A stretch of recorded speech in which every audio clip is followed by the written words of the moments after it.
Soalan 1. Determine the output voltage for the semi-amplifier in figure shown below.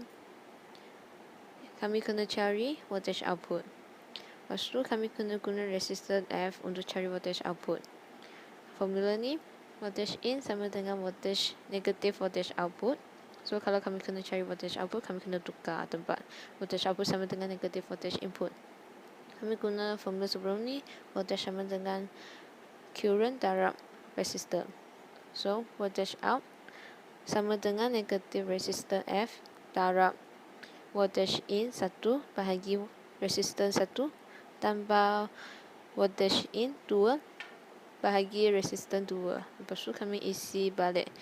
So negatif 10 kilo ohm darab 0.2 voltage bahagi 1 kilo ohm tambah 0.5 voltage bahagi 1 k ohm. So kami akan dapat jawapan negatif 7 voltage untuk output. Seterusnya soalan nombor 2 tu adalah name the function of each op-amp, then determine the value of voltage 2 and voltage 3. Okay, kalau kita tengok kita punya op-amp nombor 1 tu, kita kena namakan. So, kita namakan dia sebagai voltage follower sebab yang dia punya input tu, sebelum dia punya input tu tak ada apa-apa halangan ataupun tak ada apa-apa circuit. So itu adalah op-amp yang first, tak ada apa-apa halangan. Pasal tu kita panggil dia sebagai voltage follower. So lepas kita dah tentukan dia punya function, kita terus boleh tengok dalam voltage follower tu dia punya formula macam ni. Voltage output adalah sama dengan voltage input. So maksudnya voltage 01 tu, voltage output 1 sama dengan voltage 1 iaitu 0.2 volt. Okey, lepas dah cari nilai untuk op-amp 1, kita terus pergi tengok op-amp 2.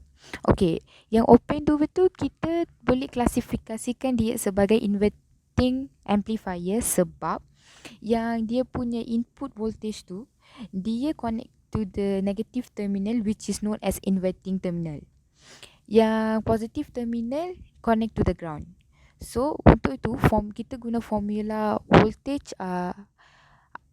output sama dengan negative RF over R1 times with voltage input.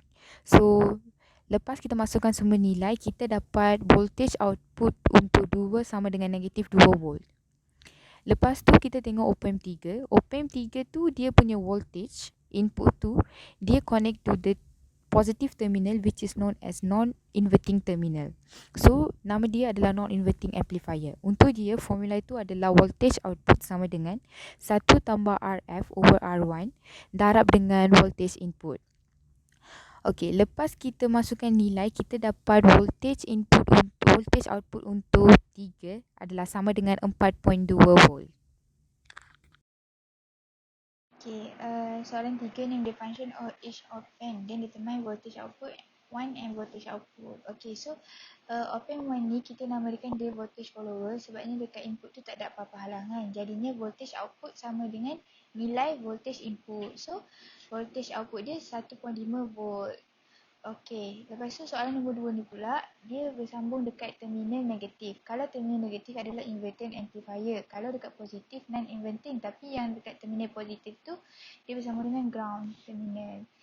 Lepas tu, sekarang ni formula untuk dapatkan voltage output adalah negatif RF over R1 multiply dengan voltage input.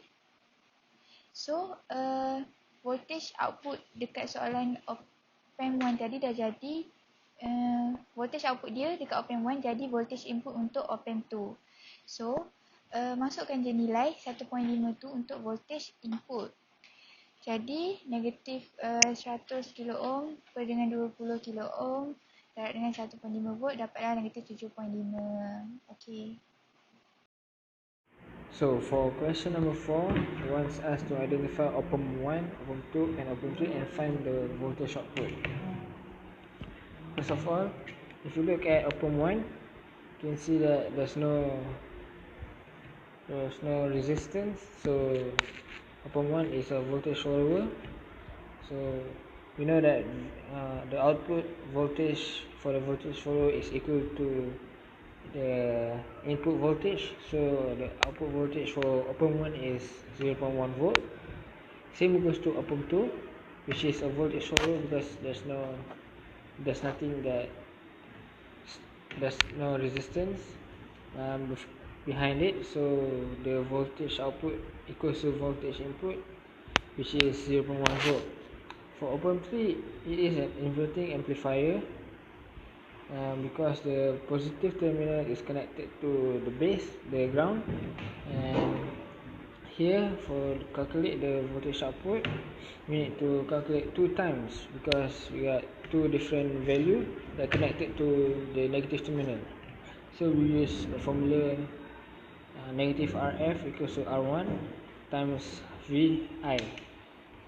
Here we enter the value, which is the first one, negative 100 over 220 times 0.1 plus negative 100 divided by 10 and times 0.1, and we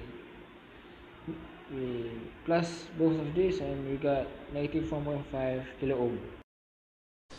Hi everyone, I 2200378 Putra Mizan Emarif bin Emrianto from class 1 TMT2 will be doing group assignment, which is question 5. So for the first question, what is mean by slew rate? Slew rate is measured in volt per microsecond and is defined as the maximum rate of change of an op-amp's output voltage. Slew rate is determined by adding a broad signal phase such as 1 volt to the op-amp's input and calculating the rate of change in the output signal's amplitude from 10% to 90%. For the next question, how is the slew rate can cause distortion occurs at the output waveform during the high frequency? So, slew rate will affect high frequency response, causes several degradation